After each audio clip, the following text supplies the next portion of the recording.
This is the great legend, and I am coming at you live with an awesome DC New 52 video review of Justice League issues 1 through 12, plus a bonus issue. And I know everyone out there in YouTube world and all the fans of the Great Legend Show loves their bonus issues. Anyways, fans, this is my take on the DC's New 52 Justice League issues 1 through 12. As many of you know, I'm kind of getting in the new DC 52 a little late, about a year late. Just 2 days ago, I finished up all the Justice League, so I'm all caught up on Justice League. Let me tell you a little bit of insight about the Justice League. It's like the best damn team ever, Justice League. Look at that. Dun, dun, dun, dun, dun. Dun, dun, dun. Dun, dun, dun, dun, dun. Dun, dun, dun. Dang, you know it, boys. The son of Jor-El, man. Freaking Kal-El. Kal-El, baby. Kal-El. All right, let me get to the I'm having fun. This is great. Okay. These are in my lights too. That's what I've been rolling with. This series starts out by famous comic book author Jeff Johns, Jim Lee on the pencils, Scott Williams on the inks for some filler. Really good first issue, I thought. Back when I was in the teen years, I didn't read a lot of DC, so I really only had one Justice League comic that tied in with the death of Superman when they fought Doomsday. I've got that somewhere around here. But let's go over the first issue. What happens is we have the Justice League. Let me give you the 7 members, just founding members of the Justice League. We have the Batman, Green Lantern, the Flash, Superman, Wonder Woman, Aquaman, and Cyborg. All of these people, I don't know much about Cyborg, but you know, throughout my years of watching 80s cartoons and Super Friends, I know pretty much everyone else. Cyborg was new to me though. I hadn't really heard of him. But this first issue takes place 5 years before today's present day. So we're kind of getting a glimpse at how the Justice League was formed and the creation of the Justice League. It wasn't like any normal creation as far as like, hey everyone, let's get together and let's be superhero, or let's be a super team. What happened in this thing was there was an event, a world-ending event that was taking place, and they kind of just came together as one and united to get the job done. They weren't really friends with each other or buddy necessarily. They just did what they had to do. Get those my lights out of the way.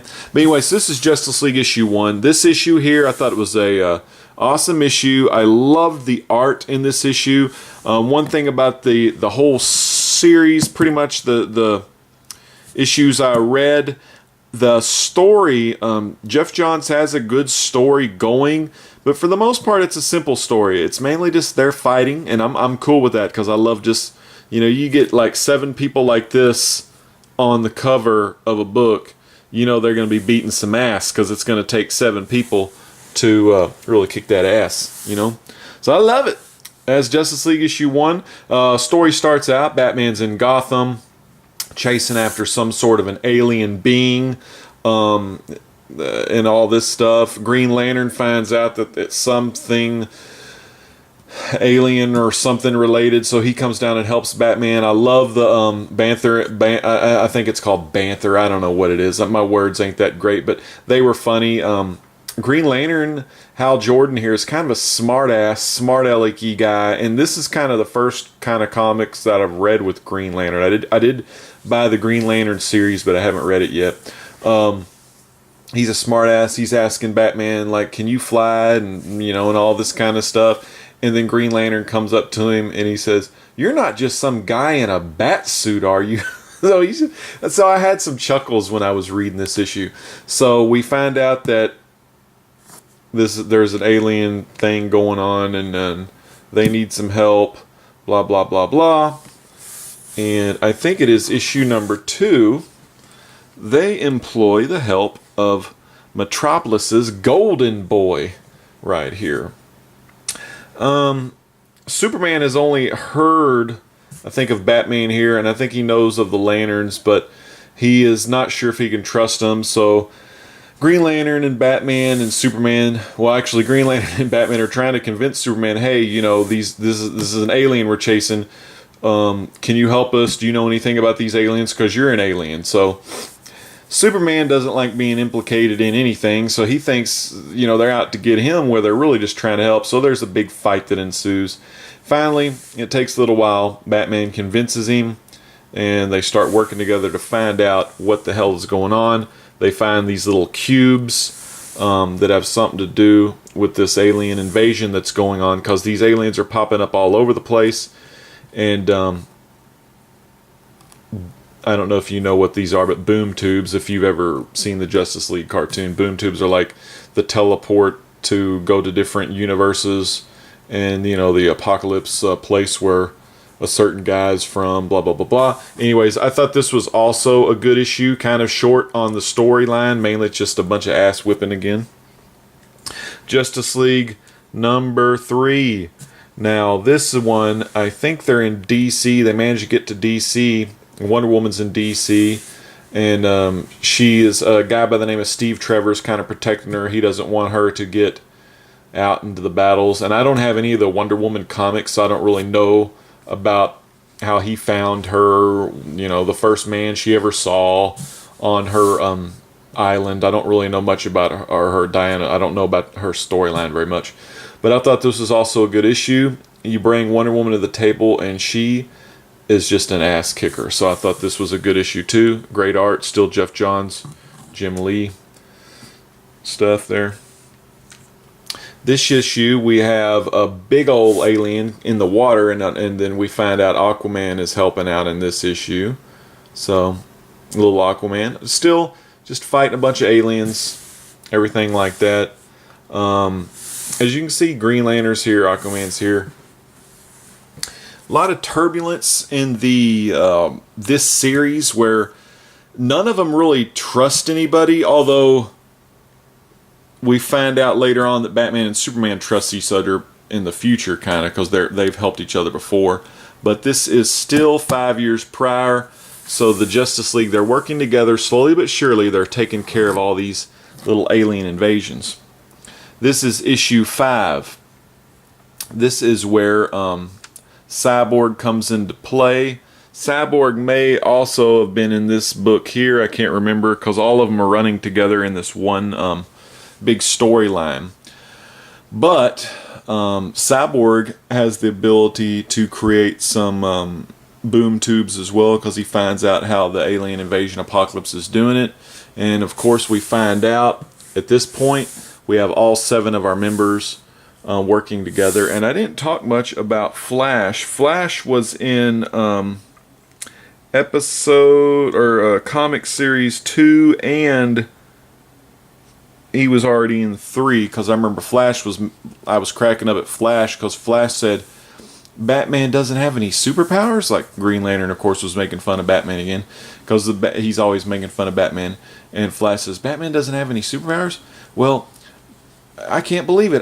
I at least thought he was like a vampire. So I laughed at that line. That's Justice League 5, though.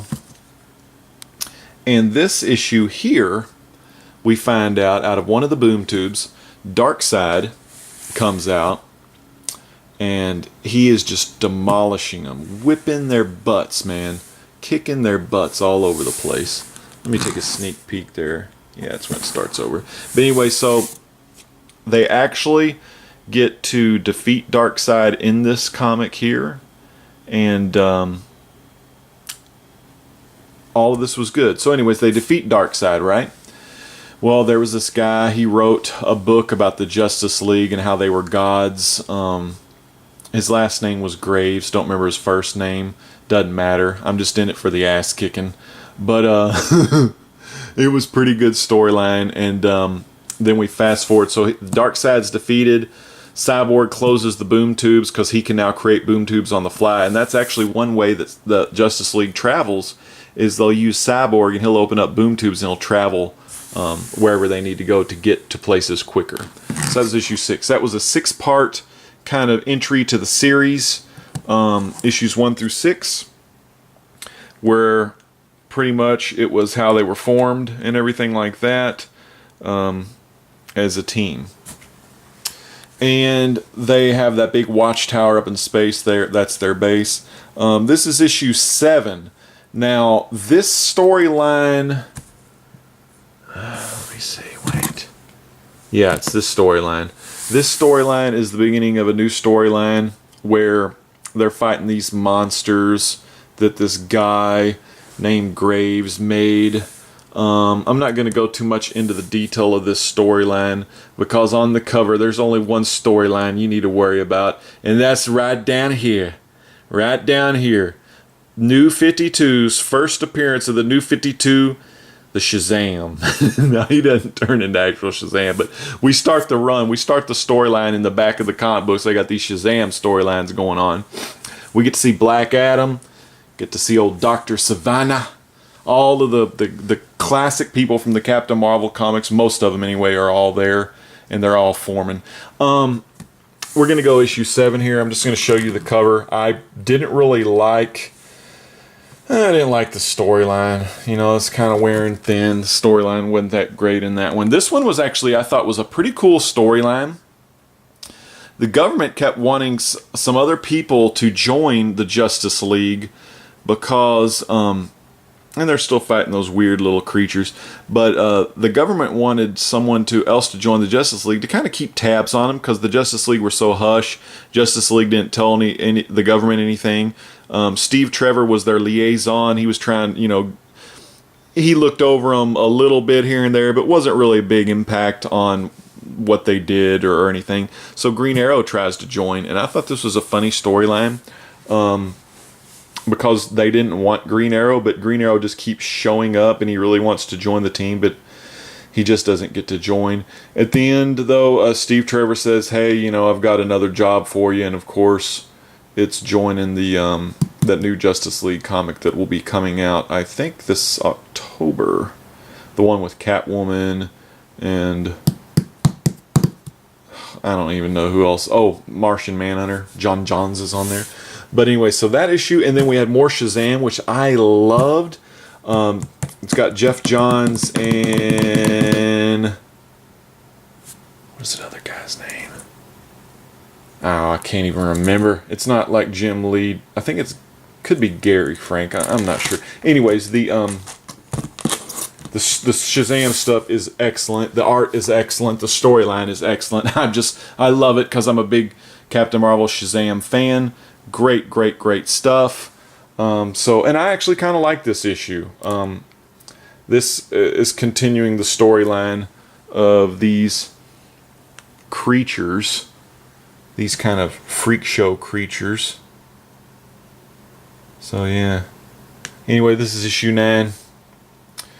I wasn't really into this story. They're still just trying to do stuff.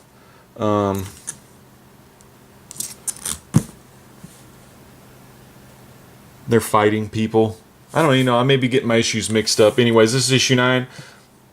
Nothing really big. Just more fighting. They're all making, some of them aren't getting along, but they're all fighting. But there it is right there. It's all that mattered. Shazam. I just was addicted to that story. There was also, I think it was in issue 6, there was a story with Pandora and Phantom Stranger, and they made mention to Spectre, which I want to continue some more of those. And there was another story in, I think maybe it was the last issue, that had Pandora in it, and Pandora met up with the Wizard Shazam. So all of this is kind of playing out. I mean, the backstories in these Justice League books are pretty good. This is the guy I was telling you about earlier that wrote the book on, his last name was Graves. He wrote this book about the Justice League. Well, him, his wife, and I think his 2 kids, they breathed in Ash back 5 years ago from Darkseid, when he was shooting when Darkseid was shooting his beams around, and this messed these people up. The wife and the kids became terminally ill and died. So this Graves guy, he went to this mysterious island, made a deal with these Ashura shrines or whatever, and he turned into this evil guy that can bring out negative images or painful things. So each of our heroes saw the painful things. Hal Jordan saw his dad die in the plane crash. Superman saw old Jonathan Kent have his heart attack and he couldn't save him. Batman, of course, saw the parents. Just stuff like that. Sad stuff. And again, though, we have the Shazam story. Don't ever want to count out Billy Batson in the house. Again, this story was about this guy who I'd been hearing about in the other issues, this guy named Graves. It was okay, no big deal. I mean, ain't gonna win no Oscars or nothing. Anyway, so more good Shazam stuff. This is issue 11. This is where they're still fighting that villain, that guy named Graves in the background. They finally end up defeating him. But still, no big deal. The thing that took center stage in the back of the book, the Shazam. So that's issue 11. Issue 12, famous classic. I heard about it on the news. I think DC was like, hey, look at our next comic. So it got in the news. This kind of winded down that second story arc of fighting Graves and all that mumbo jumbo stuff. Steve Trevor, the Graves guy, really was beating the hell out of Steve Trevor in the chair. He was just getting his butt kicked in this one because they wanted to lure the Justice League to go save him. Steve Trevor. Actually, Wonder Woman thought Steve Trevor was dead, so they were out to find the guy. But they found out that all of it was just illusions, mess like that. Nothing was really true. Graves thought he could resurrect his wife and kids and stuff, but it was just all fake stuff. But this is the issue. Near the end of this issue, Wonder Woman's sad. She's like, I can't trust anybody. Superman's like, blah, I hide behind a disguise. And then she's like, well, can you ever trust anyone? And they got closer and closer, blah, blah, blah, blah. They share a kiss. Just, a single kiss. I mean, look at the cover here. She's wrapping him up with the dang lasso of truth. I mean, none of that happened in the story. That's just for kicks, I guess. Mainly it was just a single kiss. So in issue 13, we'll find out what became of that, or if they're going to develop a relationship further. I'm not really sure. I really don't even give a crap, really. I like Superman. I like Wonder Woman okay. I'm kind of one of those that probably want Lois Lane and Superman to hook up. But, the Wonder Woman Superman hookup is equally entertaining and pretty cool as well. So yeah. Anyway, so there's that. When I was at the shop, though, I picked up two. This was also issue 12. And this one here was in the front. So I didn't know if that one was the variant. So I really didn't know what the heck was going on. And I wanted to get this one, but I also like the original covers, but I found out that was the original cover, and this one was like a variant, but I don't even really care. And this one here, also in this one, Aquaman is fighting to become the leader. I don't remember him dragging Batman and Superman like that, but Aquaman is fighting to become the leader because he says Batman's great at, coming up with a game plan, but someone to really take charge. Aquaman wanted to do that. Also, there was a lot of just stuff going on, and Green Lantern ends up quitting the team in this issue. So that kind of sucks for me. Like I said, I'm not a real big Green Lantern fan. But the thing was, he made me chuckle a lot. He made me laugh a lot in this video, or in this comic books. So I'm kind of sad to see him go. This video is coming up on like a really long video. I hate to do that to you guys, but I'm just kind of giving you my thoughts on this comic series that I just read, Justice League from the New 52. Also, that was it, really. Let me show you my bonus issue. And this is one of... There's a guy I want y'all to check out. I'm going to leave a description in his channel. This guy is a big fan of DC. And it's so fun to like talk with him on Comic Talk podcast because he loves DC Comics. But he loves all comics, but he's a real big fan of DC.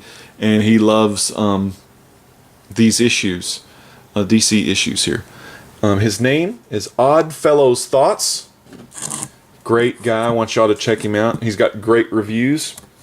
And he loves these Zero issues. Now, in his videos, I've been watching his monster comic reviews. Him and his son, Ethan, put on an excellent show. I love watching both of them. They're very entertaining. And I just wanted to show those guys this one right here. And yeah, oh man, he gives me chills because he's like so dang cool. All right, this was Justice League issue 0.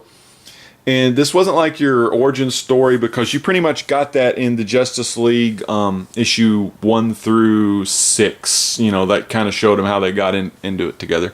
This is Justice League issue 0, and it's what I've been waiting for. Probably ever since I read issue 7, the first Shazam little backstory in Justice League. This was what I've been waiting for. There he is right there, Shazam. Also, we find out, okay, so we go over the like more of an origin story. Everything's been building up to this moment. So he becomes Shazam for the first time. Now, a lot of us are like, well, and I'm with you. I like him when he's called Captain Marvel. Let me bring this a little closer. I got glare everywhere. Sorry, fans. But I like Captain Marvel, the name Captain Marvel and everything. Calling him Shazam, so it's like he says Shazam and he's just gonna turn, hey, what's your name? I'm Shazam. And boom, he just turns to a little boy, and then Green Lantern would really laugh his butt off. But anyway, so the wizard Shazam that he goes to, I don't know if y'all folks know the storyline, but I really enjoyed this book. I loved the New 52's take on the whole origin story of Shazam. And I wish he was called Captain Marvel, but anyway, they're going to do what they got to do. I enjoyed this, he said, okay, the wizard said, okay, say Shazam, and he said Shazam, you know, kind of Shazam, you know, just kind of like, yeah, I'm Billy Batson, Shazam. No, but the wizard said, you have to say it with feeling, you have to say it with power, you have to think about people you love, or you know, you have to think not just your family, but the people that is your true family, not your just mom and dad that left you on some orphanage, just foster home's doorstep, but your true family, the people that care about you and the people that you care about. And you have to say it with some cojones, I guess, you know what I'm saying? But so he says Shazam, you know, when you mean it. I just feel like when I say that stuff, I'm gonna be buff like this guy, but I'm not, because this comic book. Anyways, so that's how they're gonna do it. So you piss this guy off, you piss little Billy off, and he says Shazam. You better get the hell out of the way, son, because he's gonna beat some ass on here. Anyways, I love this one. So I'm gonna keep picking up the Justice League, and hopefully, you know, like I enjoyed. Let's say I enjoyed issues 1 through 6, 7. I enjoyed that Shazam story. 8 I enjoyed because I thought it was fun how Green Arrow kept trying to join. All these issues here, you know, I guess this was kind of interesting. It's an interesting take, you know, about them getting together. Also, there was another, I told you about that. I think it was at the end of issue 12. There was another story with Pandora talking about she wants to right the wrong she did when she opened up the Pandora's box, stuff like that. So I'm eager to see how that stuff goes. I haven't read the Phantom Strange. God, is that even his name? I'm getting Doctor Strange mixed up. Let me look in here. Can't even freaking believe this. But y'all probably had those moments, right? Phantom Stranger. Okay, I haven't read that yet. So anyways, and then I'm going to show you these drawer boxes in another video. I've got a lot of people to thank about my drawer boxes, and I've got another guy on my Facebook page that wants to see me and how I collect, or my storage for collecting. And I just put these together, but I'll get to all these in another video. I had to get one more box locks, some anchors. I've got some comics here, box here, 2 CGC boxes. I got stuff on my arcade, so fans, we will be getting back to 1/4 Life soon. But anyways, I hope you enjoyed my DC's New 52 review of Justice League's issues 1 through 12 in this awesome freaking issue here. And I went to pick this up. Actually, I had this on my pull list. My pull list came 2 weeks late, and I should have showed you. Actually, yeah, this was on my pull list, but I forgot to make my pull list video, which I probably won't. But anyway, I wish I would have got the variant of that one. I'll try to get it, but if I don't get it, no big deal. It just had, it even had Talkie Tiger in that. I forgot it had old Talkie in there. So it had a lot of just those classic characters from the Captain Marvel storyline. And I hope to God, they did, they've done so many Captain Marvel things for DC, and I'll show some of my collection of Shazam Captain Marvel later on, but I hope they do him right. Oddfellow Thoughts has a contact, and he said that Shazam should become a member of the Justice League sometime in hopefully 2013, or hopefully soon. I love it, but I would love if he would get his solo comic. Give him his solo comic, please. Anyways, thank y'all so much for watching this video. Thanks for liking. Thanks for subscribing. You guys and gals, y'all are great. Peace out. God bless.